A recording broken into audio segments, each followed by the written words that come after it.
Okay. I'm Linda Hutchinson with the News Access and Literacy Task Force of the League of Women Voters of Colorado. Welcome to tonight's presentation of No Local News, the Crisis Facing Democracy. I'd like to welcome our guests. They're Michael DeYoana, Editor-in-Chief of Colorado Community Media, and Andy Smith, Editorial Page Editor of the Grand Junction Daily Sentinel. I'd also like to recognize El Seminario as our media partner. El Seminario provides bilingual weekly news content featuring national and international news with a community focus. Next, I need to say a few words about the League of Women Voters. Our membership is open to everyone 16 and older. I'll give it to you in the choir. Okay, somebody needs to turn their microphone off for a while, please. Okay, where was I? Well, okay, our membership is open to everyone 16 and older and all genders. The League is nonpartisan. We do not endorse political parties or candidates, but we do take positions on issues.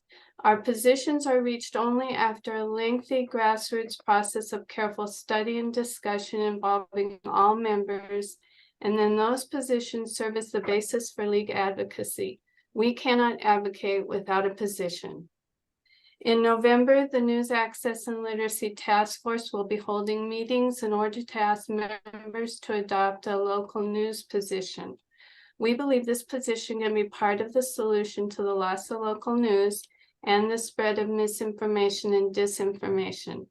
However, we cannot ask members to adopt a solution if we do not clearly state the problem. So tonight's panelists are experts in the field of local news and will give us their insights into the health and future of the local news industry. So first, I'll ask a few prepared questions, and then when we finish with those questions, we'll open it up to the audience. And if you would please put your questions in the chat, and we have a special person assigned to be our chat wrangler, Diana. Okay, so the first question is, what is your background and where have you worked? So Andy, you want to start? Sure, yeah, thanks, Linda. I've been at the Sentinel for something like 16 years, but I recently left to go write editorials for the Albuquerque Journal, and I just got back in April. So I've been in the newspaper business since 1991, which is like 30 plus years now.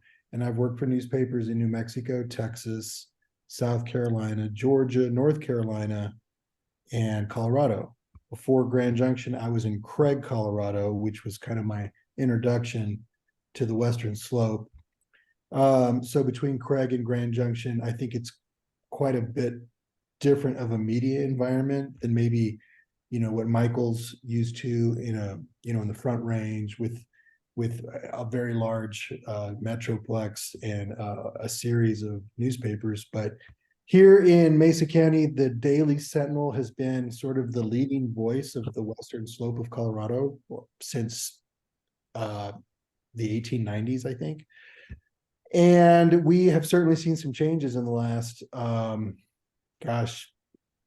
when I got here in 2005, it was still a great news town that was thriving in the old paradigm of, you know, advertising revenue. We had resources because people read the paper and advertisers wanted to advertise in it. And things were great. And then everything changed, you know, since I've been here. So that's kind of my story.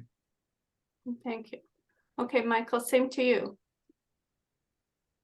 Yeah, I just want to say thank you first to everyone for having me and Andy here. I mean, this surprised me a little, but also made me very happy to hear that there's a task force out there looking at local news.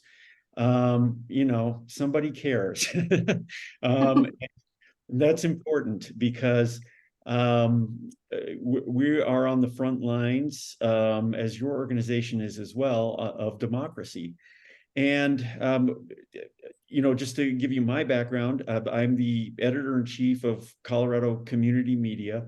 It's a collection of about 24 hyper-local newspapers. So we're in the Denver metro area, and we're not really big on covering Denver, though we do have 2 monthlies in Denver and a very small paper in Denver, but we primarily cover the suburbs surrounding Denver. So like the cities, Arvada, Littleton, Lakewood, Golden, Highlands Ranch, Brighton. I can keep naming them if you want me to, all the way down to Castle Rock, North Glen, Thornton, and in each one of these communities, we have a paper. Some of them are historic newspapers that go way, way back to the 1800s. And in many of these communities, we also have, we not only have a reporter who's covering the community, that reporter lives in the community. It's not true for all of our papers, but it's true for a lot of them. And so our journalists are really well connected to their communities. I joined about a year ago. Before that, and I don't want to labor this for too long, but I guess it's important in this context.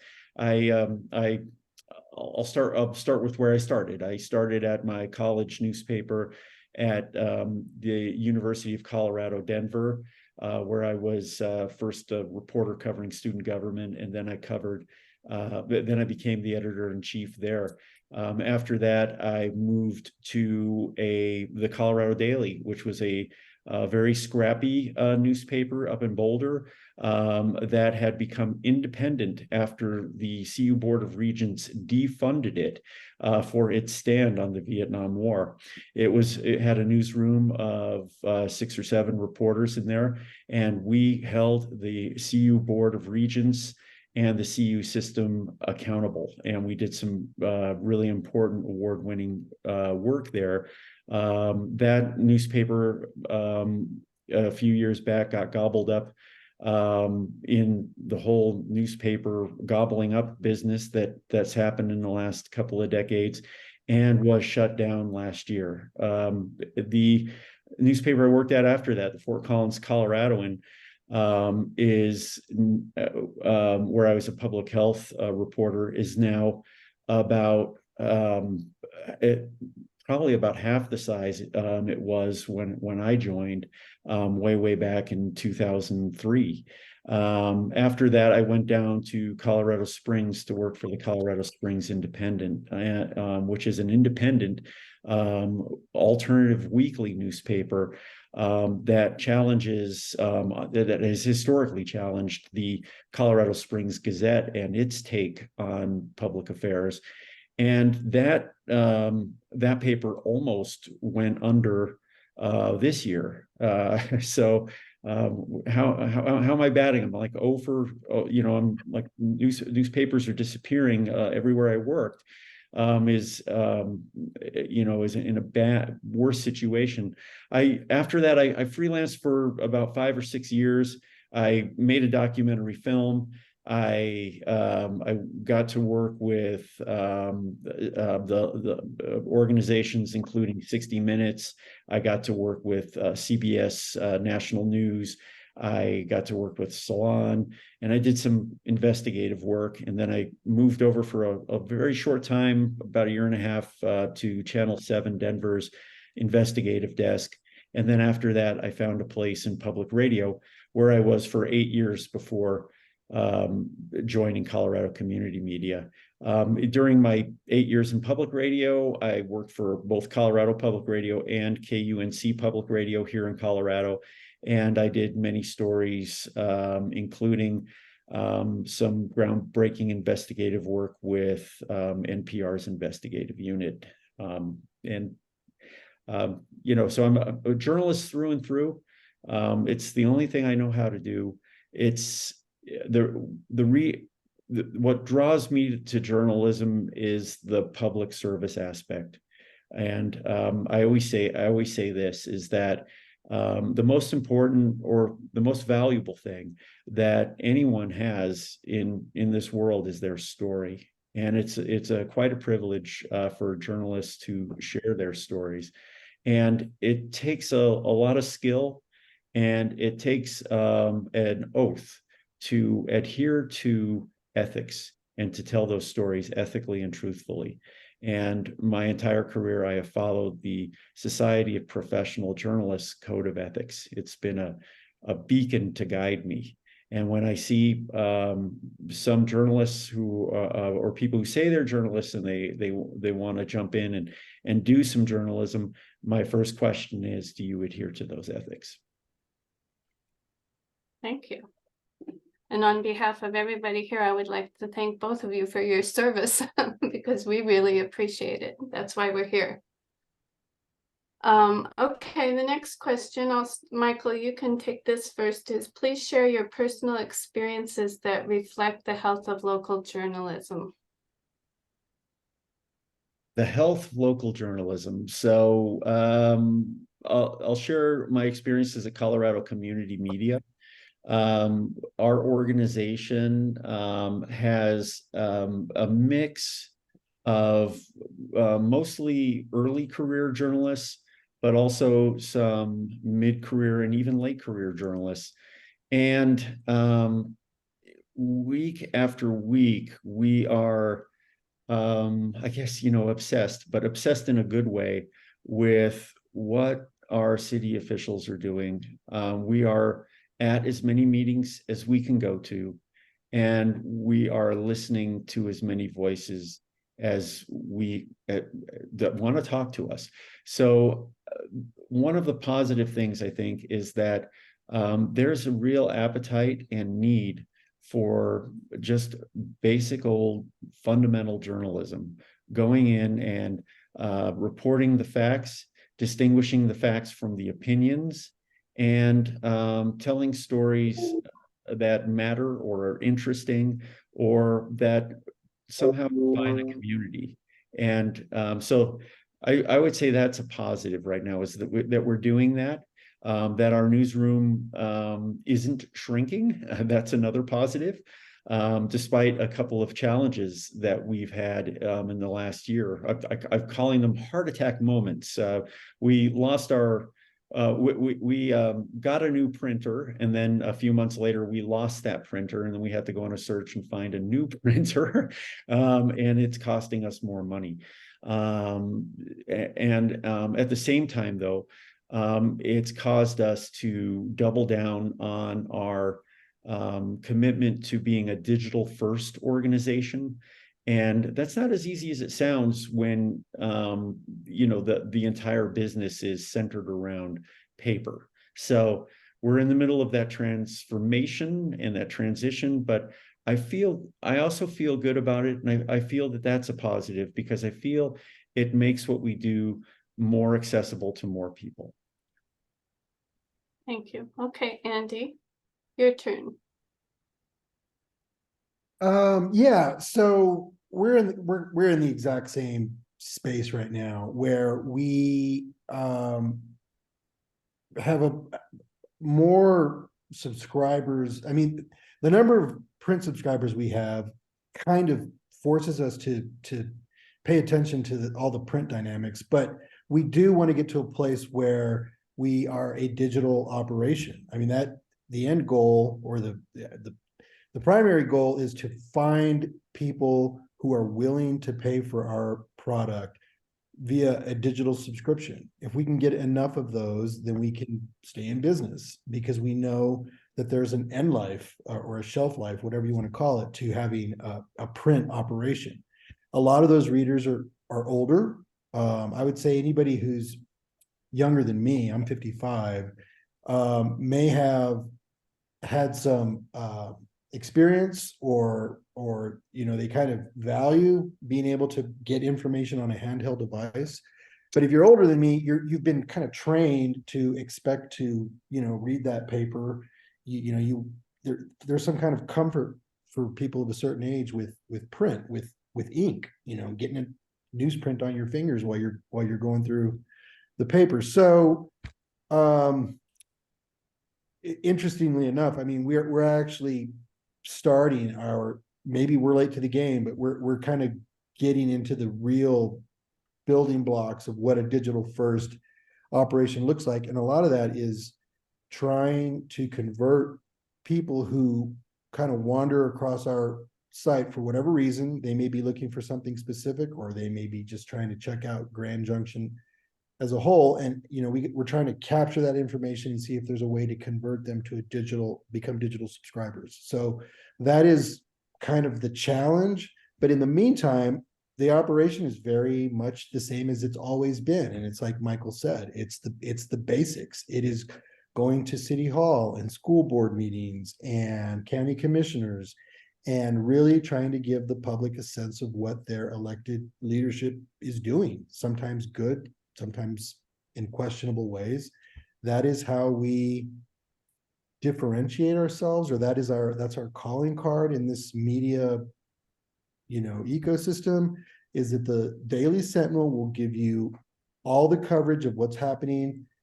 It's your government, it's your tax dollars. We want to let people know what is happening there. And on top of that, we try to do, create interest, features, sports, all the things that people have come to expect and rely on from their local paper. But we're doing it with literally a third of the staff that we were doing it with 10 years ago. And it's hard. It's exhausting. And it's a tough business because our resources are shrinking, and yet we're still trying to cultivate new reporters. They come and they go, and we have to be able to offer them something, not just in terms of pay, but rewarding career as a watchdog, etc. So I'm not sure that I'm adding much here, but I'm sort of echoing what Michael's saying. The Daily Sentinel is here. We like to say we are here in service to our readers and the First Amendment, and we have on various occasions really tried to tackle this whole media literacy issue via editorials and columns on our opinion page. It is very important to us, and we are very grateful to be part of this conversation today. So thanks for having us. Yeah. Okay, how would you evaluate the future of local news and local journalism, and why? Andy, you want to take that one first? Sure. Yeah. Well, I would say, based on everything I just said, the future of local journalism is perilous unless we can find a way to get people to value our product enough to subscribe for it, to it. And that, that's entirely that's our burden. I mean, we've got to come through, or we don't survive, and another community news organization goes down. I'm not trying to be overly dramatic, but that's kind of that's the whole kit and caboodle. And we do try to relay that to our readers. Like, if you value knowing what your commissioners are doing, please support our operation. And it sounds crass and kind of beggy, but that is what we're up against. We got to get those numbers, those digital numbers, up so that we can continue to do what we do, because we know that our traditional revenue stream via print advertising is just it's not what it used to be. So and neither is right now, our circulation numbers aren't either. I mean, there's been a sort of a direct correlation between loss of advertising revenue and loss of circulation numbers. So we're kind of assuming that, we're kind of at the bottom. I mean, there's nowhere to go but up, and we try to be optimistic about it, but that's where we are. And I'm kind of curious to hear, where Michael is. So I yield the floor. Yeah, we're kind of in the same place. And I think the entire industry is. I'm sure that Everyone here caught the headlines over the past few months about all the layoffs across the news world. It hit not only national news organizations, but national news organizations that were covering local news, like NET. And some of these newsrooms have been hollowed out, and in other places, the lights are being shut off, and that's it. It's very difficult to go back and recreate a news organization once one has disappeared. There's a movement now that's taking place where lots of nonprofits hopefully want to walk into communities and fill the void. But I'll be honest, I'm a little skeptical that they can. And that's for a few reasons. One is that they need startup money. And there's already some buzz going around that there's just not enough startup money for all of them. So it's shrinking the pie for those that already exist in some communities, and that could hurt everybody.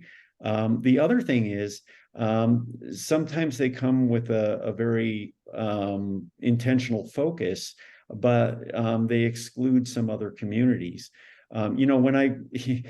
Despite my 2 decades of experience, I'd never really covered much sports, but now that I'm the editor of 24 newspapers, I've had to, herd the cats, the freelancers that help us cover sports with my sports editor, who's passionate about sports, and we cover prep sports. And one thing I've noticed is that the high school sports field is one of the few places in America where people gather regardless of their political persuasion and actually talk to each other and get along and find commonalities.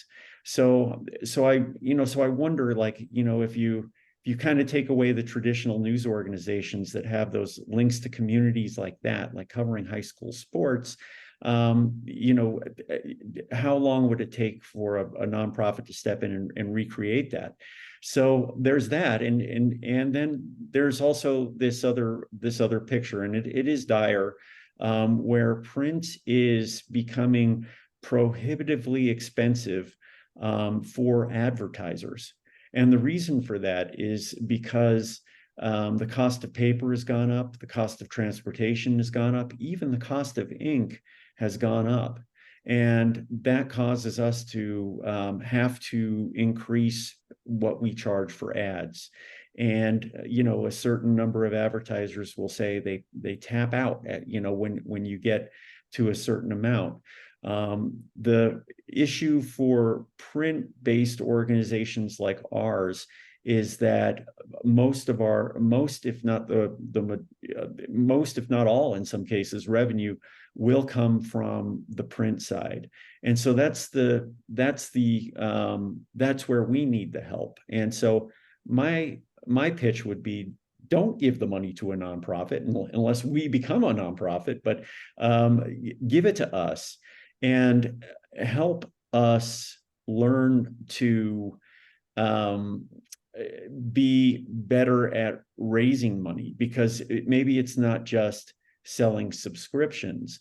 Maybe we can create memberships. Like, I've spent 8 years in public radio, and I'm very familiar with that feeling of someone donating their car, because they like the journalism, right? And I think that there's the possibility for newspapers to go in directions like that. Another idea I heard was creating shares, like the Green Bay Packers football team. They're the one and only NFL team that is owned by its fans.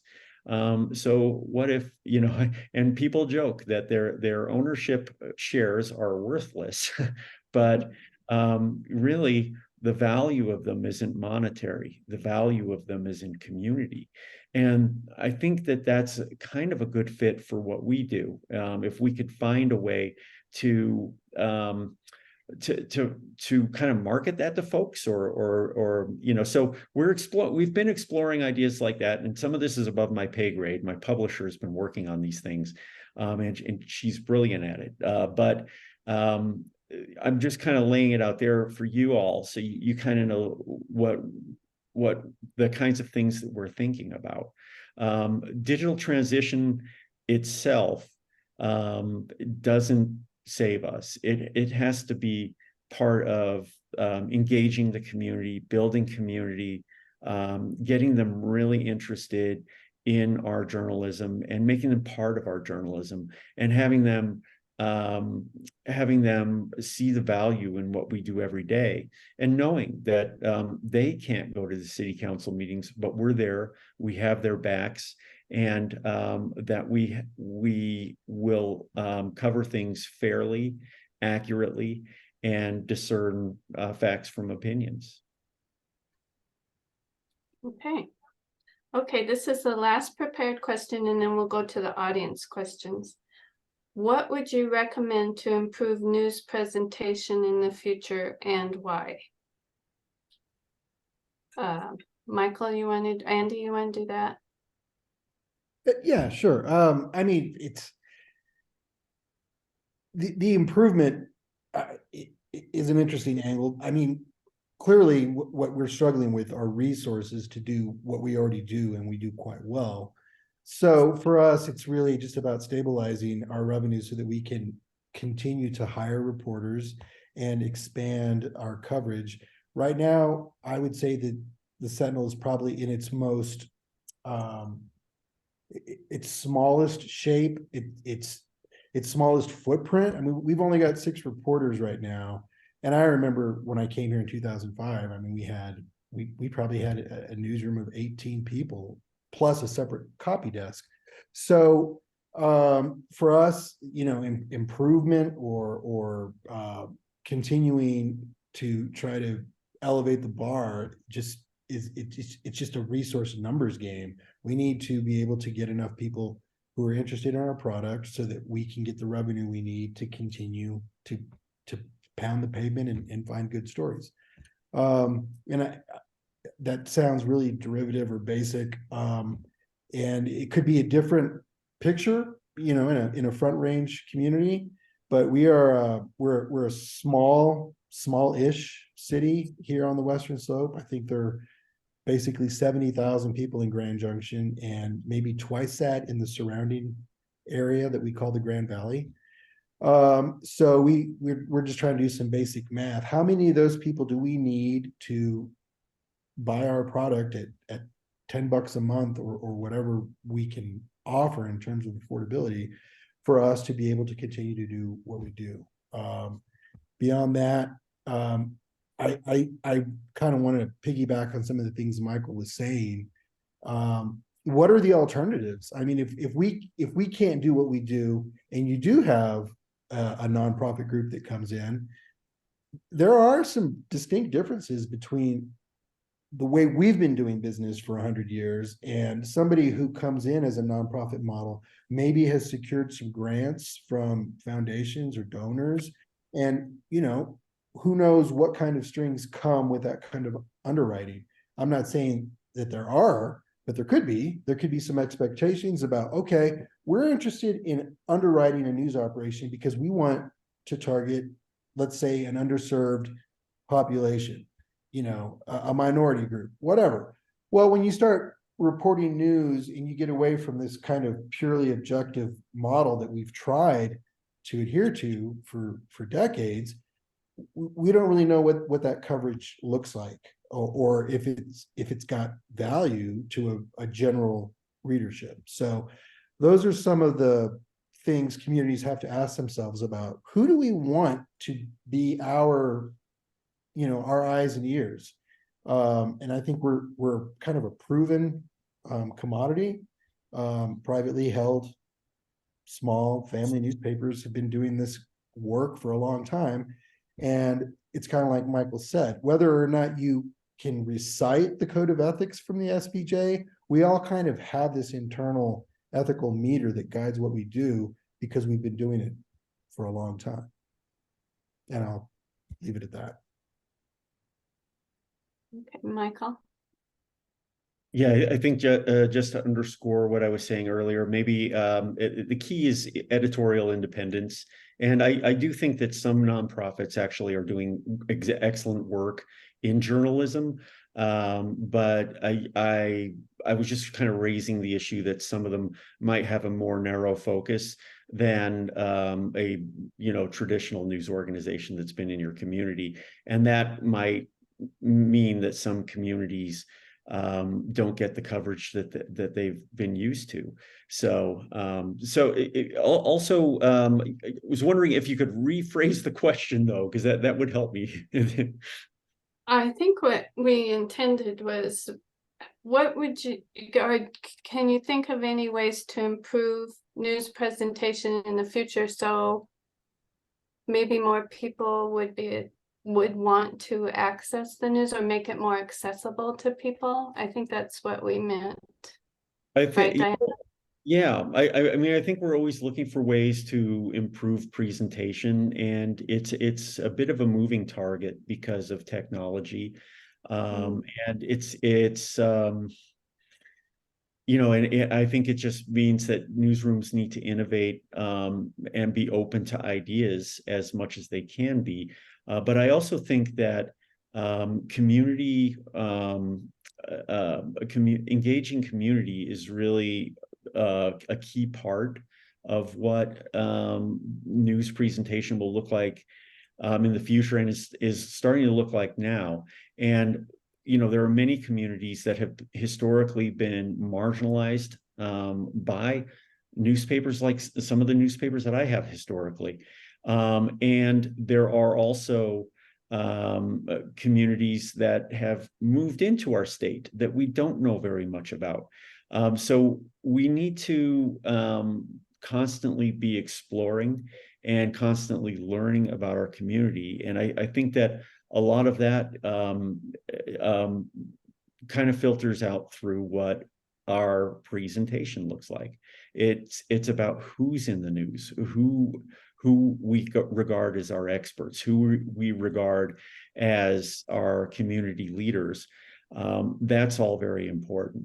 And then there's the other side of presentation, which is, what does a story look like? And I think a lot of it is driven online, and a news story isn't just a print thing anymore. It can be it can be video, it can be audio, and it can be photos, it can be all of the above, print. And right now we're doing we're testing some interesting things where we're able to potentially provide audio to people who have vision issues, so they'll be able to hear our story and listen to it that way using technology. We look, sometimes a video can tell a story just as well, or maybe even better than the written word. So we're exploring that in the place of convergence, which is online, our website, which, by the way, if you look at www.coloradocommunitymedia.com, if you haven't been there lately, you'll see that we just launched a brand new website. And for the first time, I feel for the first time, people get a really clear idea of all of the communities that our organization covers. I joke about this, but we pulled our web. It wasn't me, but our digital director and our publisher and many others pulled our website kicking and screaming into the 21st century. But that's what it looks like. I'm so excited by the way it looks. It's much more readable. Even the text is bigger, and to me that's an issue of accessibility. And I believe that welcomes more readers. So even little things like that matter. Okay, thank you. Can I just jump in on that just real quickly? Yeah. When I was in journalism school, I studied the inverted pyramid and how to write a story and make it colorful, and that's still relevant. But now that, as Michael said, I do a podcast every week where I basically have a conversation with somebody about what was big in the news, why it's important, why it matters, why people should be paying attention. And I think people enjoy consuming information that way. It's passive. You can do the dishes and kind of catch up and hear some local voices. And obviously, as newspapers have converted to websites, we do have this capacity now to post video or an array of photos, or as we're reporting something, you can do this kind of long form stuff where you have a paragraph and a photo and a paragraph and a photo, and it's really interesting and I think fun to read compared to if you look at a newspaper page and you see a giant story, you're almost daunted by, do I want to invest my time in this? But on the web, you sort of get pulled in, and you can't see where the bottom of the story is unless you get to it by reading through it. So there are some really interesting possibilities and ways to share information that I couldn't even conceive when I was a cub reporter. And we're going to have to be able to do all those things and do them well. It's weird. I mean, we're borrowing from radio and TV, who are traditional adversaries, and they're doing the same thing. Their web pages have stories that their reporters write in addition to whatever kind of FaceTime they get with the viewing public. So we're all kind of sharing the same space now. And that was as much as I wanted to add to that, but Michael's right. Thank you. Okay, I'm going to turn it over to Diana to ask the chat questions. Okay, the first one that came up was Kay wanted to know how often you publish. Both of you, I guess. We publish every day. However, we stopped actually printing a page or a paper on Mondays and Tuesdays. So we save on the print costs there, but we still generate the exact same looking product. You just have to flip through it digitally on our website, on our webpage. So you'll actually see a page with headlines and a layout that looks exactly like the other papers that we print. There's just no printed version of it. So I would suggest that we're probably looking at maybe eliminating another day or two of print at some point. Here's the strange thing. On Mondays and Tuesdays, we have no printed paper. We have very good metrics for our digital product. But the second that we drop that Wednesday paper, everybody goes back to what they're doing. So we're kind of in this training phase of getting people used to consuming their information digitally, and yet they still have this preponderance, this proclivity, excuse me, to just pick up the printed paper whenever it comes out. So that's us, 5 print editions and 2 digital editions a week. And Michael. as for us, we're printing. Sorry, we're not printing. We are publishing every day. We have stories constantly coming online. As soon as we can get them, we feel that that there's an urgency to providing the news as soon as we know about it. So we don't sit on it. We bring it to our online audience as soon as we can. And then from there, we have most of our newspapers, which are weekly papers, so they'll publish once a week. We do have 2 monthly neighborhood newspapers in the Denver area, Life on Capitol Hill and the Washington Park Profile. And am I forgetting anything? We do have some special editions and stuff like that, but that's the basics. Michael, Evie wants to know if you publish the Westminster Window too. I do. That's one of our papers, and I am sitting in for our editor of the Westminster Window this week because he's on vacation. So I was editing those stories right before this meeting. Okay, Beth wants to know is the Colorado Sun a good example of how to succeed digitally? I'm gonna say yes. They've been and for full disclosure, they're one of the organizations that has helped save our organization. Our organization was owned by a private owner, but 2 years ago, the Colorado Sun and other organizations, including the National Trust for Local News, created a third entity called the Colorado Conservancy for News, or the Colorado News Conservancy. I'm forgetting it, but that's who operates us now. All of our operating funds go back into all of our profits go back into our operations now. So there's not, the stereotypical publisher walking away with a big wallet or anything like that. And the Colorado Sun, they after 5 years announced that they are now a full-on nonprofit. Their newsroom has grown, and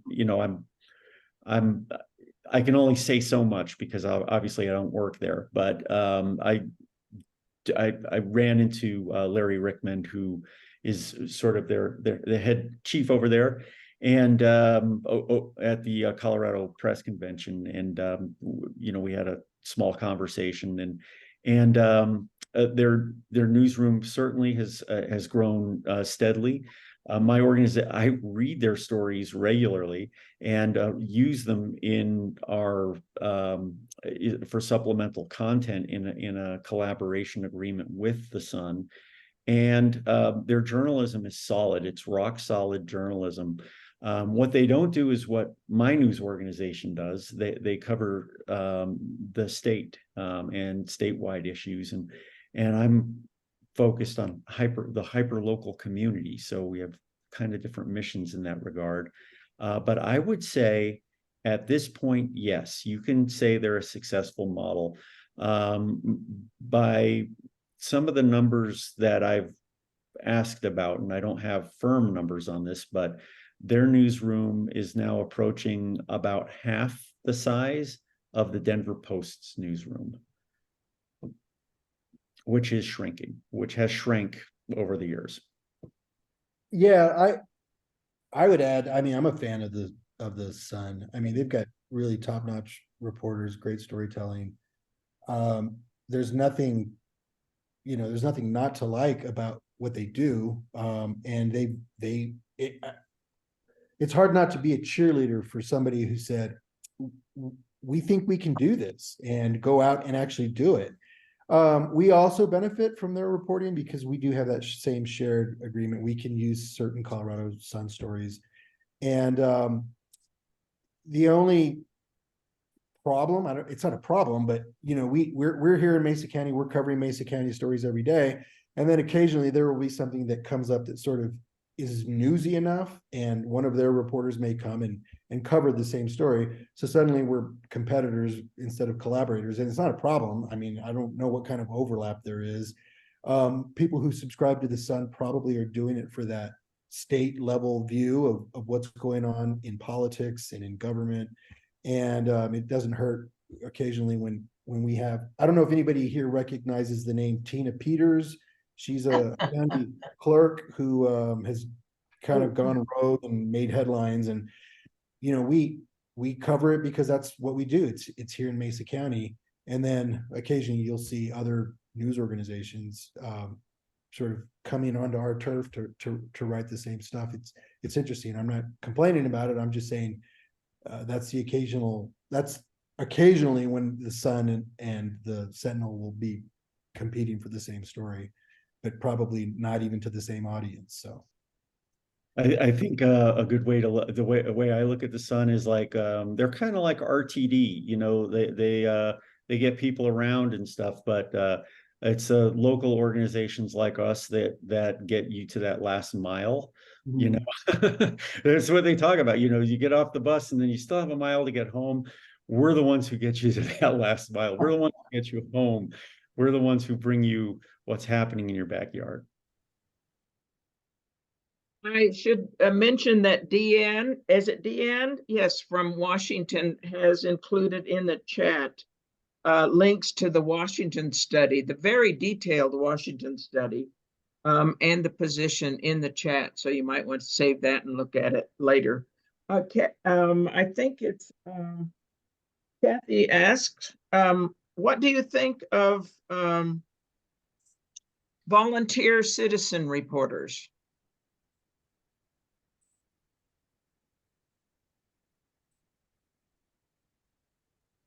I can jump in there. I've had some experiences with volunteer citizen reporters. And it's hit and miss. Um, Sometimes you get the lone citizen who wants to cover things, and what ends up happening is very slowly but surely they get trained into being a journalist.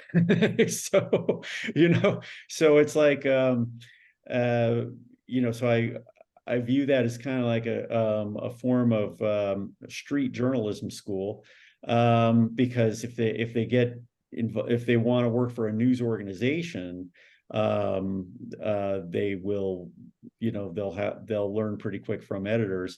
But I've even seen some go it on their own alone, and it's funny how citizens will kind of keep them honest and shape them up into the kind of journalists that are at news organizations already. So or people will be, or they'll be out there with a more opinionated take, and people will know to take whatever their journalism is with a grain of salt.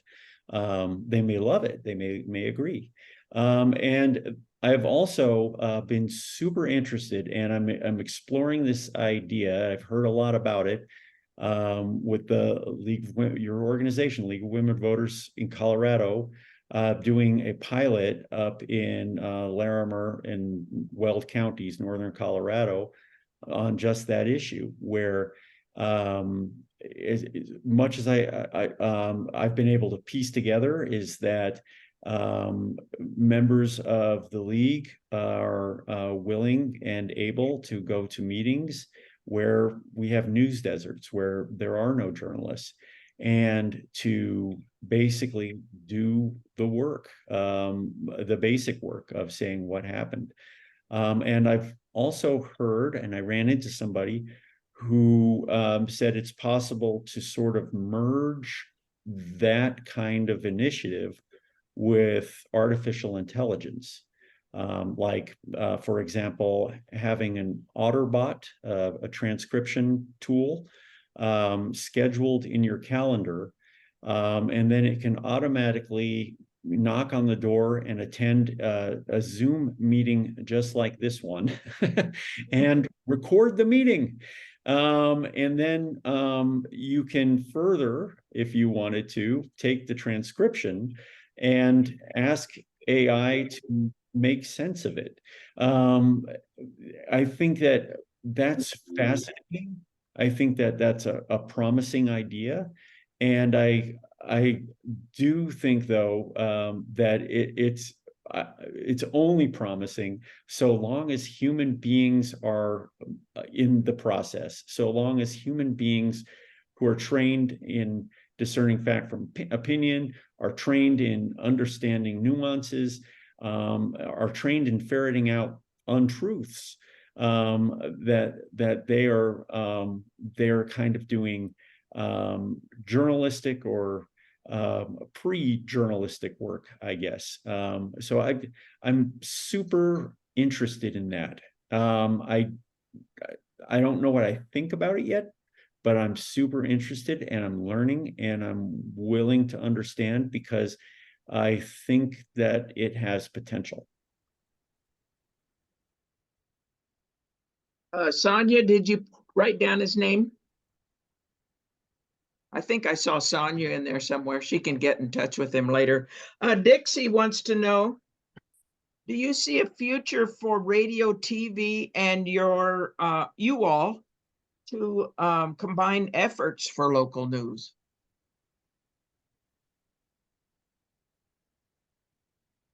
We're already doing that.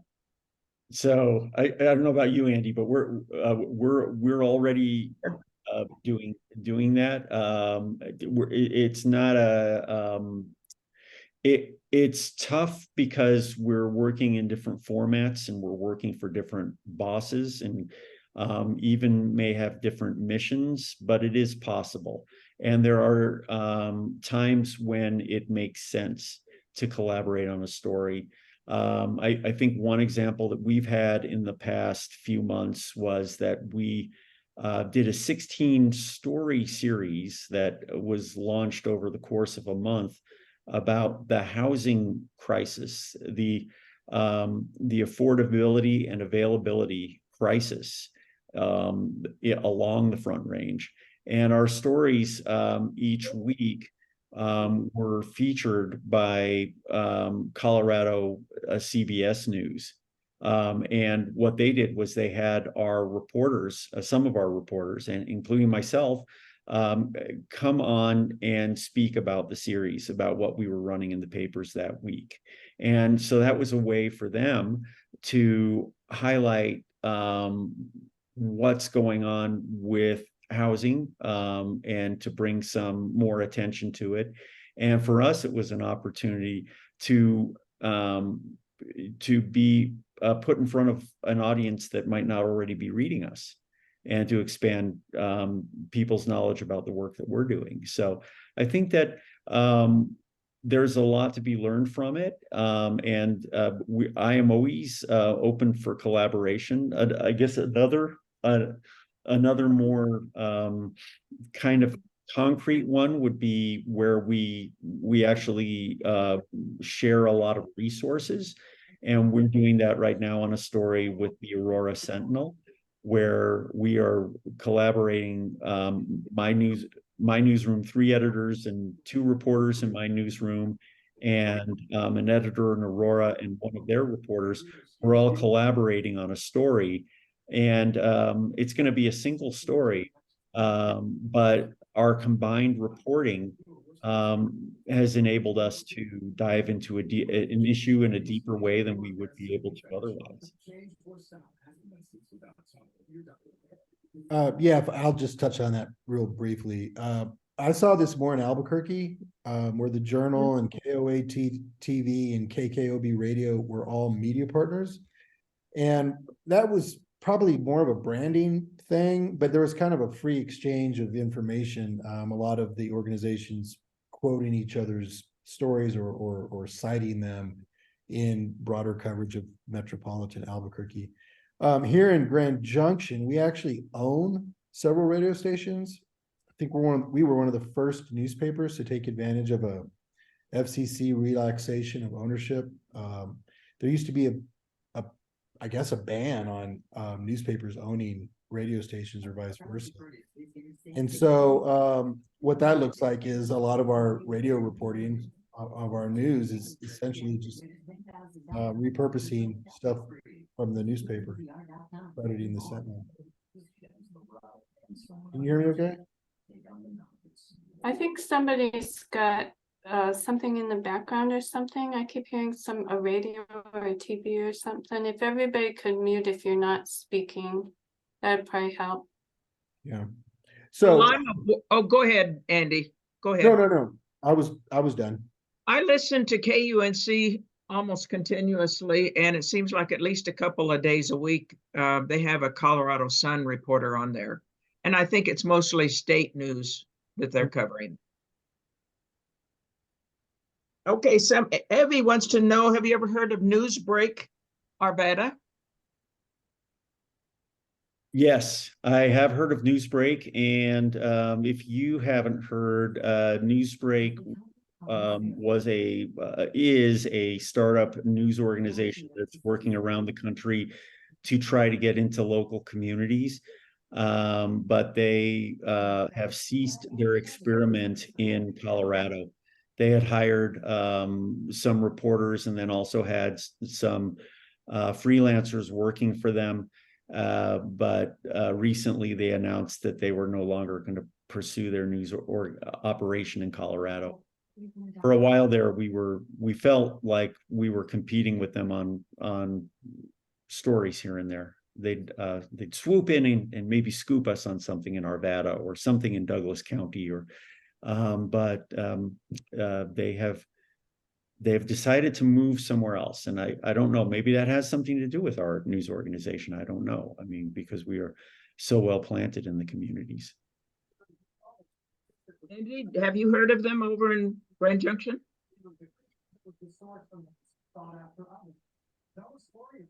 I have. You're not. muted. There we Yeah. go. No, I'm sorry. And again, I've only been in state for a few months, so I'm still kind of relearning or getting up to speed on certain issues. So I'll keep my ears open.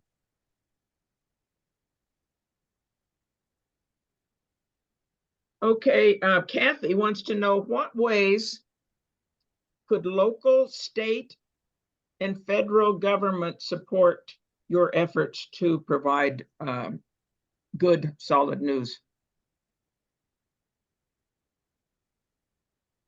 You know, I think Senator Bennett has introduced some legislation, and correct me if I'm wrong, Michael. It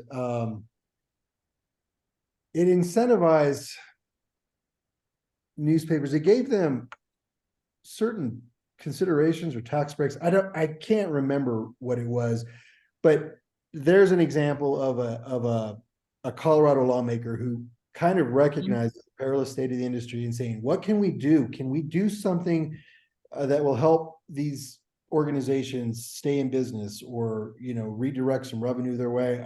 I'm really shoddy on the details.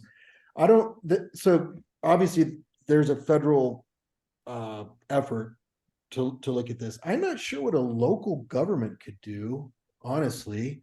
You know, there's a healthy tension between the newspaper and our elected officials. I'm not sure that we want to necessarily change that, because once the county starts making some effort to try to help a newspaper, you know, are we suddenly beholden to, are we going to change the way we approach what we do because, hey, part of our livelihood depends on this largesse from local officials? I'd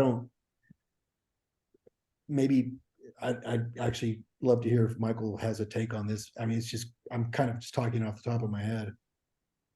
You know, there are some efforts out there talking about ways to create maybe funding streams that are from the government to help local journalism. I'd be interested in seeing what those are. I mean, before I would say whether they're a good idea or not, I do have a little skepticism about it. Like I said earlier, I worked for the Colorado Daily newspaper, and it was my first experience, and they had received quite a bit of funding. They had received quite a bit of funding from the CU Board of Regents, and so the regents defunded them, and they had to scramble to become an independent newspaper, which they did, and they were successful at it. So for that reason, you know, I think that we need to sort of explore the history and see whether it is a good idea or not, because certainly public officials have been known to change their minds over time, and that can lead to situations maybe where editors don't feel bold in their independence. But you did ask what local, state, and federal government can do. Here's what I want them to do. I want them to make it easier for me to get public records. I want them to make it easier for me to get information on meetings. I want them to fill out their agendas like they actually are, and say what's actually going to be on the agenda. I want them to provide videos to all their meetings.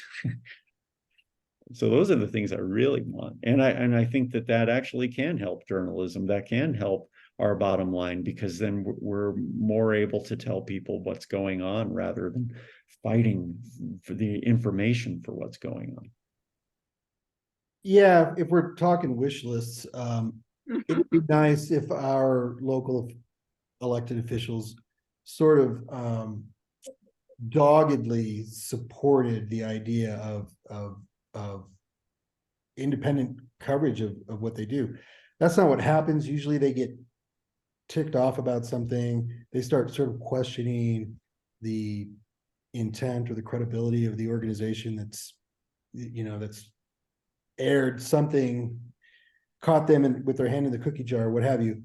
And so that it becomes unfortunate when, it's like President Trump saying the media is the enemy of the people. If you get enough people saying that, that makes our job tougher. Anytime there's an erosion of our own credibility at the hands of the people that, we're sort of prescribed by the Constitution to look at, you've got a problem. So it would be nice if more elected officials sort of reinforce the idea of the importance of local journalism. And I'm not saying that they don't, or that they actively are being critical, but a lot of times the absence of an affirmative stance, says plenty. So. Well, I think one of the things I've noticed is that any more government, like the sheriff's department or something like that, there'll be an issue, but they won't answer any questions by the reporters. They'll release a statement later, like day after tomorrow or something like that. And maybe if those officials would cooperate, and the corporate people do it too, because they want to control the message, and then and if they would show support for the local news, maybe that would help too. I think, Kathy, they probably covered some of the other non-financial, don't you think? Karen wanted to know, do you read the Colorado Times Recorder? And she included I think that was Karen down at Durango. She included a link to that in the chat as well. Does anybody, we've got two more questions here. I see questions or comments. There is another link from Michael on the Colorado Community Media's ethics. That would be. And then just before, hang on a minute, because I'm not going to read all of these other things. Okay, this is, that's Kay. Kay says, thanks for all that the two of you have shared tonight. I have a few ideas about ways to encourage people to get more involved, financial and even donations. Any additional thoughts from you two? I want to add in here too, nobody's mentioned this big grant that the MacArthur Foundation and several other philanthropies came out with. I think it was the beginning of the month, where they've pledged $500 million in the next 5 years to support local news. And I'm just wondering if you think any of that would get here. 500 million. I think the Ford Foundation, Carnegie, and MacArthur, and the Hewlett Foundation too. It's not enough money. It is not, but it certainly is encouraging. If I was able to sit down with these people with the big deep pockets, I would say, if you're looking for a newsroom to rain your money down on, pick mine. I want my newsroom to be 3 times the size it is now, and I'll show and explain why. I think it is possible that some of that money will come our way. What I hope is done, but if it doesn't, what I hope, or either way, what I hope is that they don't just spread it out like a mile wide and an inch deep. I hope that they dig in and roll their sleeves up and work with a newsroom that wants to do the work, that wants to transform and create a model for these newsrooms to become sustainable. And it may not just be, it's kind of hard to put all that sustainability on what's a real difficult business model now, but I think that they can help with the funding piece. Maybe there is these other layers of support that come in to support the public service mission of newsrooms like ours, like Andy's, and help them connect with community by providing them with the resources that they need to be able to do that. And I think that can create a snowball effect. So what I would love to see is that $5 billion, multiply in local communities, and not just be, something that's sort of like, rained all over everyone and disappeared.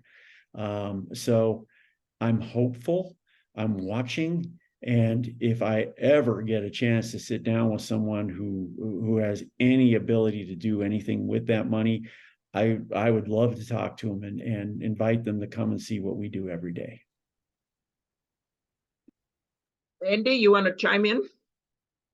Well, yeah, no, that's news to me. And I'm an editorial page editor. I pretty much live in my own little box at the newspaper. I'm not part of the management team here or privy to financial strategies or anything like that. So I don't really come at this quite as well informed probably as Michael does. But I like what he's saying. It's kind of I think I read a story recently about how many more sort of like nonprofit dollars are flowing into this news business.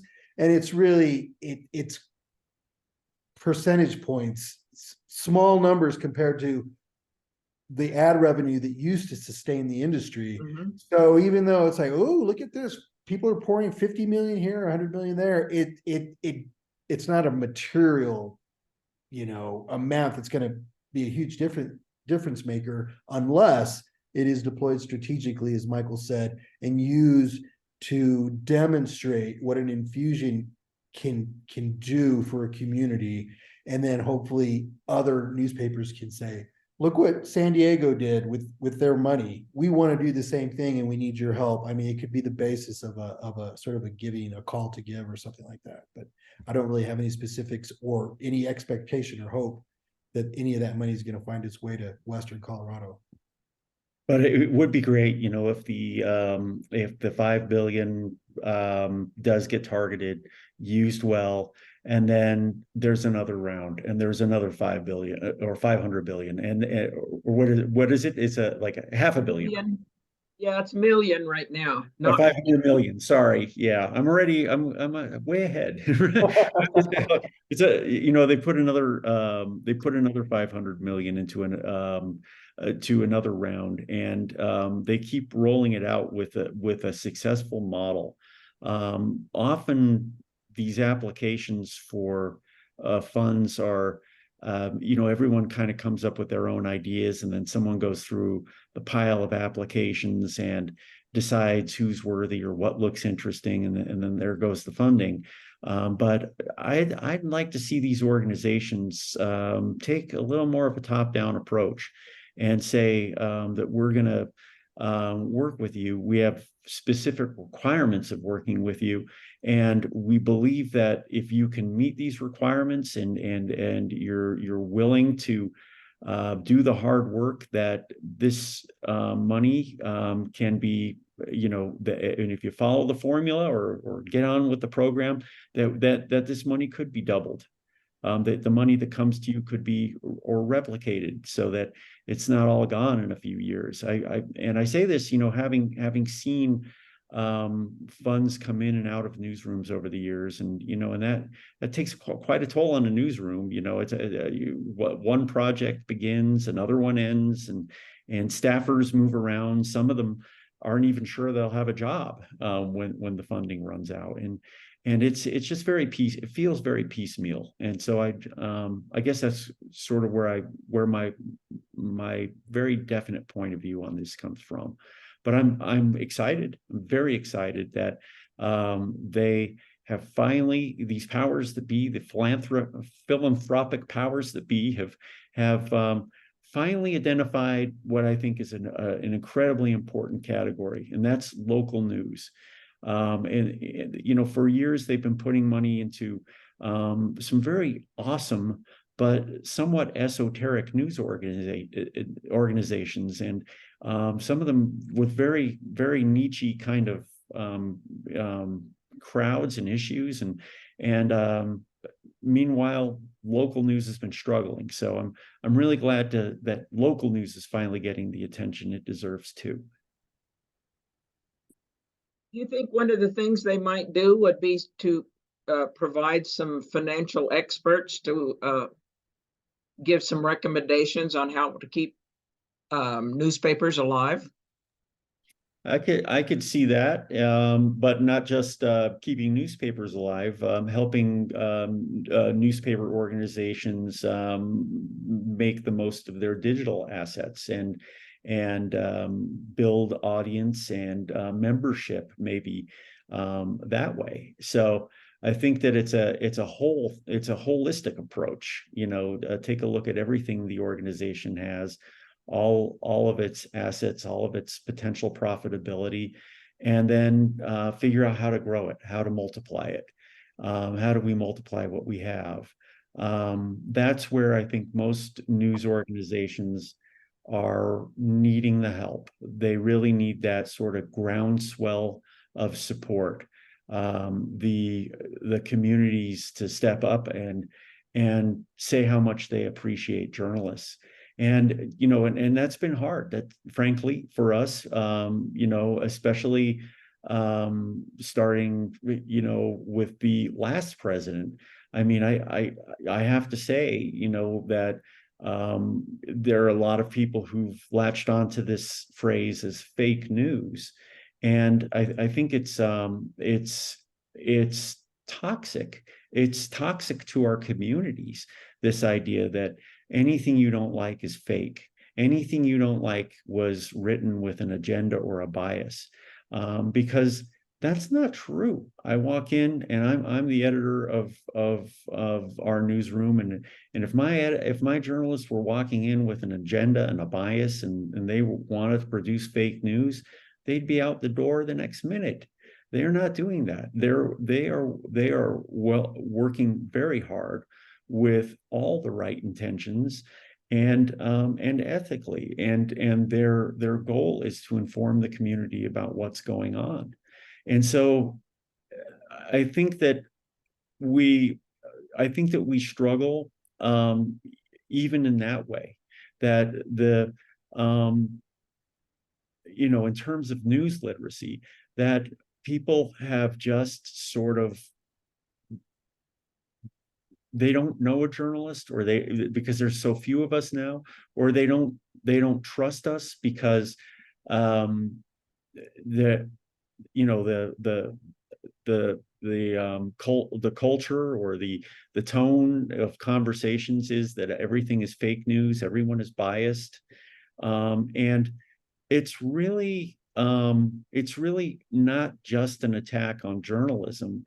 I believe it's an attack on community, and because journalists are a very important pillar in our communities. And I'm not just saying that because I am a journalist. I'm saying that because you know, you have your police chief, you have your mayor, you have you have your planning commissioners, you have your doctors and nurses, and you have your fire chief, and somewhere in there you have a journalist, right, who's keeping them all accountable, who's reporting on what's going on, who's telling you what's going on. You have your community activists, you have your unions, you have your workers, you have everyone who makes up a community, and there's no other profession that's so interested to want to know every last piece of the community as a journalist. Everyone else is on a different mission. So, so I think that's what we have witnessed. And I want to underline the word witness. That's what we've witnessed in the attacks on us are not, I'm not just lamenting attacks on us, and this isn't about hurt feelings or anything like that. This is about concern for our community fiber, and beyond that, a concern for our democracy. Because if you don't have journalists there telling people what's going on, then that opens the floodgates for people who really are peddling fake news to steal the narrative, right?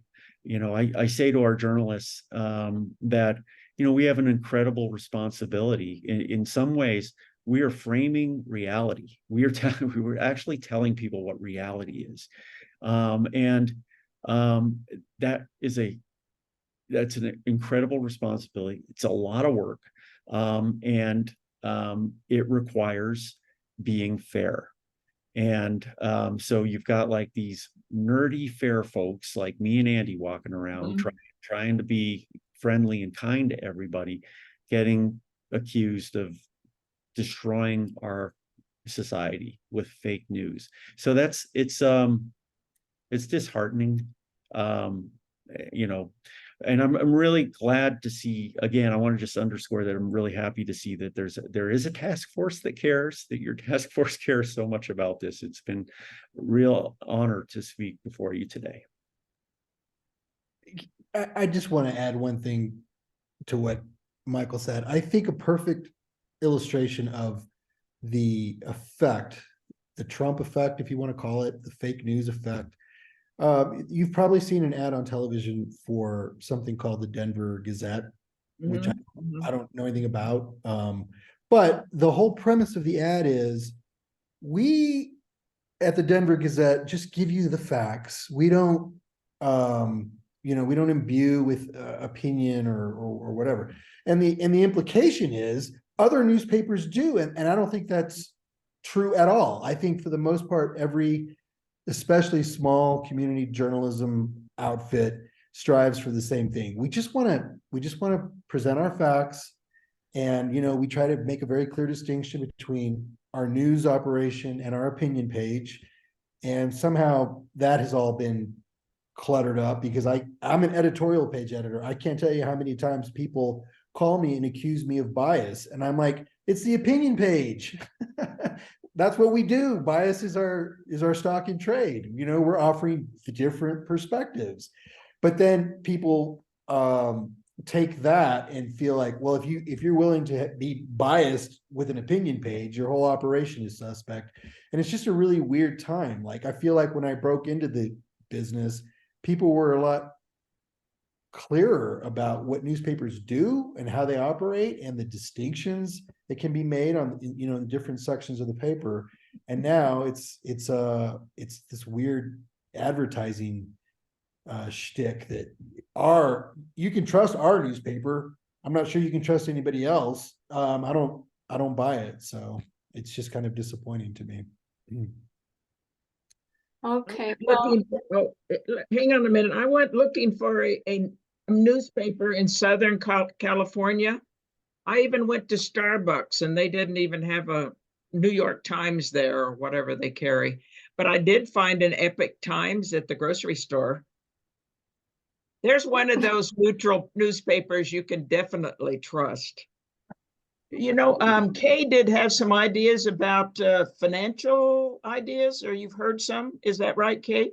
And Kay Shaw? Yes, one of the ideas that I've had, and I've done it with a few friends, is we sit down as a group and we divide out who's going to belong to what organization at the locals, at this national, local, and state level. And we try to get different ones so that I might belong to the Aurora Sentinel and she might belong to something else and that kind of thing. And we're just trying to do that just with friends. And I mean, even if you get 5 people together and each of you does 3 or 4 different things, that's 15 things, folks, you know. So that's just an idea. And I think it's something we can all encourage as participants. And I think the rest of you who are journalists can encourage it, as this is just something that one woman said that they do as friends, because we really feel strongly about it. So thank you. Okay, I think we better Are we wrap it running up. out of time? Yeah, it's close to 7. So I wanted to give Michael and Andy a chance to make a closing statement before we leave. Well, I don't know that I can add much. I really appreciate being invited to be part of this discussion, because we really have made it our mission to constantly remind our readers about the importance of media literacy, which is it's kind of what would you call it? It's a paradox, right? If you're already subscribing to a newspaper and reading it, you're the last person who needs to be convinced that about the importance of community journalism. So we really need people outside of our arena to vouch for us, and hopefully exchanges like this can help do that. And I also just wanted to acknowledge, somebody in the comments said, I Google every publication, name of paper, bias, and you'll find a consensus online of what their bias is. That's really interesting. There is a group, and maybe Michael, you're familiar with them. It's called Ad Fontes. It's like a grid that tries to explain where most major news organizations lie on their accuracy versus bias. And most of them are clustered right around where you want to be. And then some of them kind of drift down from there. Fox News is a little off off the axis compared to, say, the Associated Press, that kind of thing. And I'm not certain, when you do that name of paper bias search on Google, what they are using as their parameters for determining bias. Are they looking exclusively at their opinion page, or are they saying their news coverage is biased? And I would be curious in what way. But that's a distraction. Thank you. I don't have any closing statement to make, other than I really appreciate getting the soapbox for a minute. So thank you. You're welcome. Thank you. Michael? Yeah, I'd say, my closing remarks is, I hope that these aren't just closing remarks. I hope that we can find a way to work together. If you have a campaign or something, give me a call. I would love to come and speak to any room of people who are interested in this issue. I think about what those rooms should be, who should be in those rooms. Sometimes, some of the thoughts that cross my mind are students, high school students, maybe even middle school students, because newspapers can be part of a civics education if you're choosing the right newspapers, right? If you're choosing newspapers that are doing things the old way. I also think that communities, certain communities around the state, we don't publish in Spanish language, but I know that many Spanish language households are in effect bilingual households. So I'm really would be curious to see what their news literacy is. How are they getting their information, and in any of the communities that I serve, and can I tell them about what we do, and is there a way to share the news that we do with them in a more efficient or easy way. So those are the kinds of thoughts on my mind right now, and I would love to work more towards just making news literacy a household issue that people talk about, and increase that news literacy. I mean, I think back to how I became news literate, and it was that my parents they watched the news on TV, and they read newspapers, and they cared about the news, and I delivered newspapers and I read them because I had extras. So I think that that's part of it too, is there's sort of a culture. And so it's not just about teaching news literacy, it's about finding ways to tap in to how people consume the news and being a part of their life and getting that news to them, and letting them know that the news isn't just being handed to them from some high hilltop or something like that, but that it comes from an editor and a reporter and a whole newsroom that cares about what they think and wants to hear from them. So I think in that and those are the small steps, but I think it is that every day, just another step toward bringing that news culture to somebody else who might not have it, and then that's how it spreads. So those are sort of my thoughts. I know they're not fancy schmancy, they're very basic, but I think that that would be a really interesting starting point. Okay, well, thank you. You are already invited back. I just have to set the date. So, this will be this is recorded, and it will be posted on the League of Women Voters website, and I'll have it on the task force page. So tell everybody you know about it who wasn't here, who couldn't make it, and they'll be able to watch it. So I had this big rah-rah speech for everybody who doesn't vote, but I think I'm preaching to the choir here. So don't forget to vote. Don't forget to read your local news. I said it anyway. And thank you very much, Michael from Colorado Community Media, and Andy from Grand Junction Daily Sentinel. Thank you so much for being here. We are so happy to have had you. Thank you very much. Good night. Yeah.